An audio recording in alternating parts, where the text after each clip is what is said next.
All right, back to anatomy. Process of replacing other tissue with bone is called ossification. So there is the bone formation called the endochondral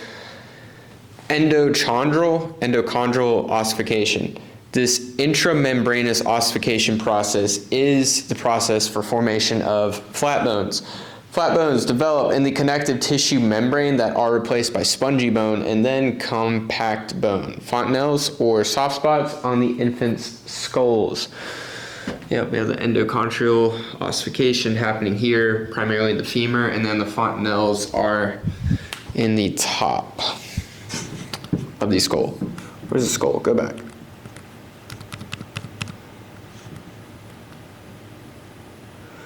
Oh yeah, let's talk about growth. So during growth, diaphysis meets ephysis at the epiphyseal plate. When the bones are growing, the diaphysis meets the ephysis at the epiphyseal plate, and growth depends on good nutrition and several hormones, including human growth hormone, thyroid hormone, estrogen, and testosterone. All of these come into play whenever it comes to developing bones. After the epiphyseal plate experience closure, the long bone can no longer grow. The osteoblasts and the osteoclasts activity is balanced, so that way the bones grow with uniformity. Bones develop, growth, and repair are influenced by heredity, nutrition, hormones, and exercise. So here we got the bone of epiphysis, the zone of reserved cartilage, zone of proliferating cartilage, hyperplastic cartilage, zone of hypertrophic cartilage, and zone of calcified matrix. So all of this happens at the tip of the long bone. This looks like the femur. That goes to the pelvis. This goes to the kneecap, the epiphyseal plate, where it contacts the patella. Then you have the periosteum, osteoclast activity, and osteoblast activity. It's on the outside of the circumference of the bone. If you're looking at it like this and you're looking circumferentially, it'll look like this. And then the endosteum is in the center. The osteoclast activity is greater than the osteoblast activity. And then osteoblast activity is greater on the outside. So think of a blast on the outside, right? If you're going to take a grenade, it would hit the osteoblast is greater on the outside. Very crude, but the only way I can think of to get that point across. Joints, articulations are formed wherever two long bones come into contact. So we just had the femur, now we're coming in contact with our tibia and fibia. So the fibia is on the back, tibia is where the patella bridges that gap. Where is it? Right here. Patella, joint space, meniscus, femur, synovium fluid, capsule on the back as well, and then your articular cartilage that allows you to articulate. If we're looking at the muscles, so we got quadricep tendon, and then the ligaments that connect bone to bone. Tendon is bone to muscle, ligament is bone to bone. Yes. Joint consists of end of the bones that make up the joint. So we have the surrounding, connecting, and supporting tissue. So the joint allows movement of extremities. Proprioception is awareness of motion and position of the body part. Most joints are named for the two bones that form them. For example, sternoclavicular joint, sternum, clavicle, boom. Types of joints are classified by the structure. So structure of classification of a joint is determined by the type of soft tissue that connects the bones to a joint, to each other. You have fibrous, cartilaginous, synovial, and joints are classified according to function of such as synarthrosis, which means immovable, amphiarthrosis, slightly movable, and diarthrosis, freely movable. I went over this a while ago. I completely forgot these words. This is when you just get oversaturated with terms. So you got compact bone, your blood vessel, and your nerves going on the outside, your synovial space in between, your articular hyaline, also your cartilage, the tendon sheath that wraps around it, inner layer, synovial membrane, outer layer, dense tissue, joint capsule, synovial joints, and spongy bone. So our fibrous joint, lying between the bones that closely contact each other. You have the fibrous joints joined by the thin, dense connective tissue, a structure between the flat bones and the skull, and the tibia and the fibula. So that's, each of these have this thin, dense tissue of fibrous joint. No real movement takes place in most of these joints. Cartilaginous joints, also called amphithroses. These joints allow for minimal movement between the bones. So your pubic symphysis and joint connecting the ribs to the sternum are examples of these type of joints. And that's where that bridged gap there, when you're doing CPR on somebody and you're pressing down, you're gonna feel the ribs pop off from the cartilaginous joints. Yeah, especially in old people. Synovial joints, these diarthrotic are the most mobile and complex joints of the body. The bones have synovial joints that are connected by a joint capsule that encloses a joint's activity. And we'll get into all the different joints. Here we go. So you have your disc joints, like I slipped a disc in my vertebrae. You got the immovable, the suture in the cranium, and then you have the pivot joint. You've got your ball and socket joint here, and you have slightly movable here. I already forgot the word. Your hinge joint for elbows and knees, and then your ellipsoidal joint, so nearly hinge movement that restricts rotation. That is, I believe that's your thumb, or maybe it's just your hand. The saddle joint's the thumb. Kind of don't want to repeat all of these, but I kind of need to. Axial skeleton. So you have your axial skeleton, and then you also have your, what is it?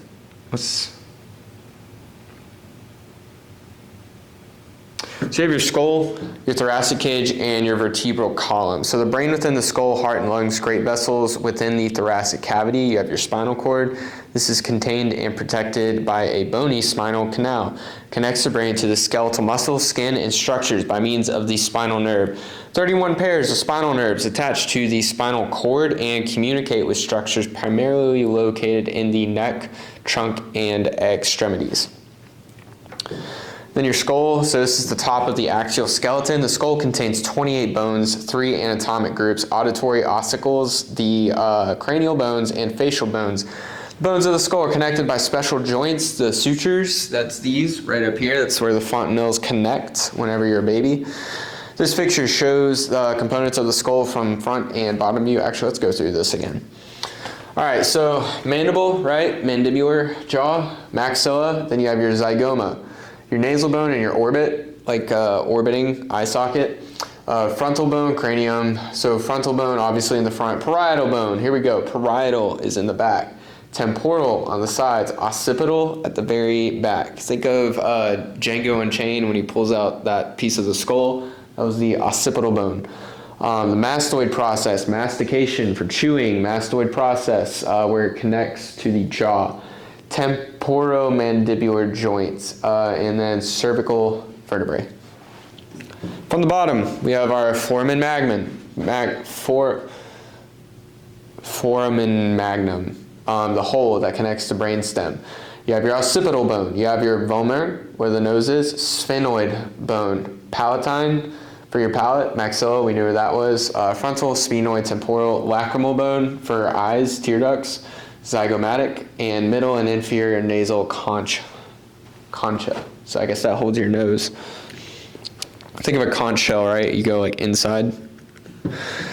Auditory ossicle, 6 bones function hearing. So 3 are located on each side of the head, deep in cavities. Temporal bone, the auditory ossicles convert sound and wave collected by the eardrum into pressure waves transmitted to the cochlea. Cochlea is known as the hammer, malleus, anvil, incus, and stirrup stapes for their shapes. Let's look at that. Not yet. Did we just do this? Okay, cranial bones. The cranial vault consists of 8 bones that encase and protect the brain. We have the parietal, temporal, frontal, occipital, sphenoid, and ethmoid bones. The foramen magnum is the largest opening at the base of the skull through which the spinal cord passes through. Facial bones, we contain orbits, eye sockets, nasal bone, maxilla, mandible. Let's beat the dead horse. Okay, actually we haven't even gone through these yet. I don't even know these are all words. Just memorize the words. Christogali, something to do with Jesus. Cribiform, crib, right? Baby, something to do with that, maybe. Sphenoid, I have no idea, but that is your sphenoid bone. Then you have your optic foramen. Okay, optic, eyes, we can do that. Stella turcica, now we're back in the dark again. I don't know what that means. This is going somewhere to the center, nose, nasal cavity, optic, sphenoid, yeah. Carotid canal. Oh, okay, so that makes sense. Carotid artery must pass through there. So now I can put 2 and 2 together. Jugular foramen, so that's where your jugular veins. Interesting. Okay, so carotid artery goes through the carotid canal. Oxygenated blood from your heart goes through the brain, oxygenates, comes back down through your jugular foramen. Foramen magnum here, occipital bone. Yep, we know where that is. Temporal bone on the side. I guess it's all of those sutured together. This is your middle fossa, posterior, because it's on the back fossa, anterior fossa. Jugular foramen, yes, we knew that. Is this from the top of the skull? Maxilla. We're looking at the mouth now. Maxilla, palatine bone, hard palate. Zygomatic arch, where your cheekbones must be. Okay, that's cool. Occipital condyle. Occipital. No idea. I can feel it in my mouth though, like I'm touching that with my tongue. Jugular foramen again, carotid canal, foramen magnum, external occipital protuberance. Floor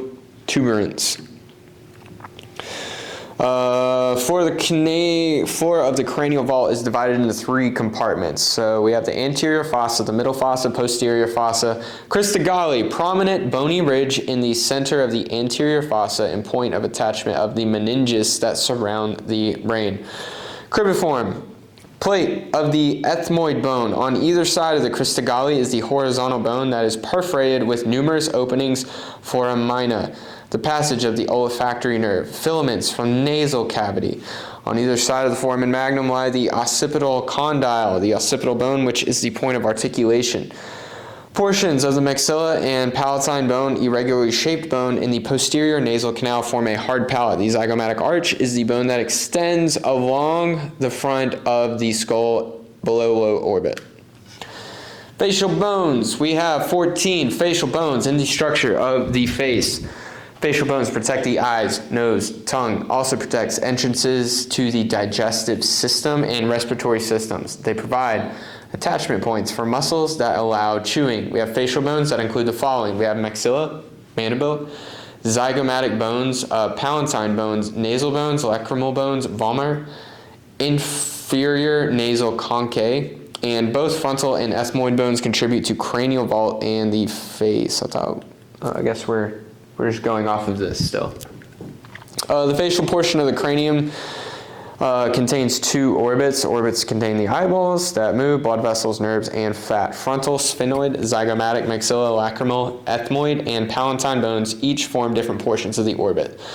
The bones of the right and left upper jaw, the maxillae, are located between the orbits and the upper teeth. Helps form the upper face and infratemporal region, the orbital floor, and the lateral wall of nasal activity within the nasal cavity and the roof of oral cavity. Cleft palate, if the maxilla do not join before birth. Okay, so that's what that is. You get a cleft palate if the maxilla don't join. Interesting. The mandible joint of the skull form when the temporomandibular joint, TMJ, the mandible, is the only facial bone that is capable of movement in the temporal mandibular joint, each side of the skull. You have the zygoma, the cheekbone that meets the lateral skull from the zygomatic arch, which tends to shape to the cheeks. Then you have the bones of the nose. This is made of cartilage, so we have the palatine bone that helps form the lateral wall and the floor of nasal cavity.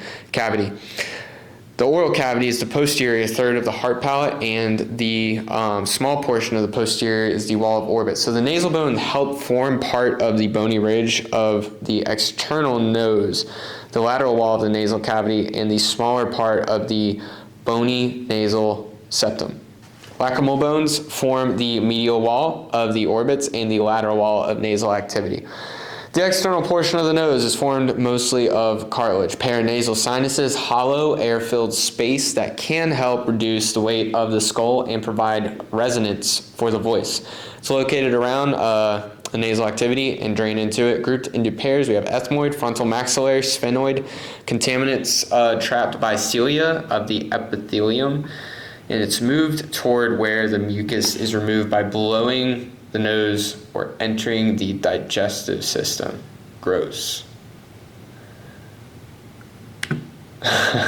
Enters the digestive system, just swallow it. The hide bone is actually part of the skull hyoid bone. So that's down here, isn't it? I think floats beneath the mandible and the open horseshoe point posteriorly. Open supports the tongue. Okay, so it's like here. Serves as a point of attachment for many important neck and tongue muscles. Hoarse, low-volume voice due to airway swelling after a blow to the anterior neck. Interesting. Supported by the cervical spine. First, 7 vertebrae of the spinal column, so C1 through 7. Esophagus, trachea, windpipe, midline of the neck. On either side of the trachea lie jugular veins, nerves, carotid artery. Our useful landmarks, the Adam's apple. I don't want to go into this too much because we already did this.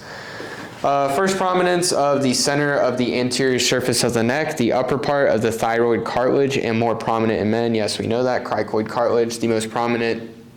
Cricoid is more prominent in men. Cricoid membrane, which one's more prominent in women? I don't know. Firm ridge of cartilage inferior to the thyroid cartilage. Somewhat difficult to palpate.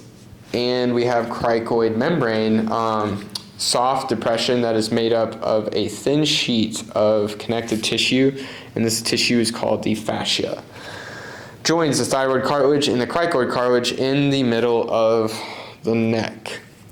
Larynx, the voice box. Inferior to the larynx and the voice box, the cartilage rings of the trachea. And then the trachea connects to the larynx of the main passage of the lung to the bronchi. Either side of the lower larynx and the upper trachea lie the thyroid glands. Unless this gland is enlarged, it is usually not palpable. Vertebral column. I'm done.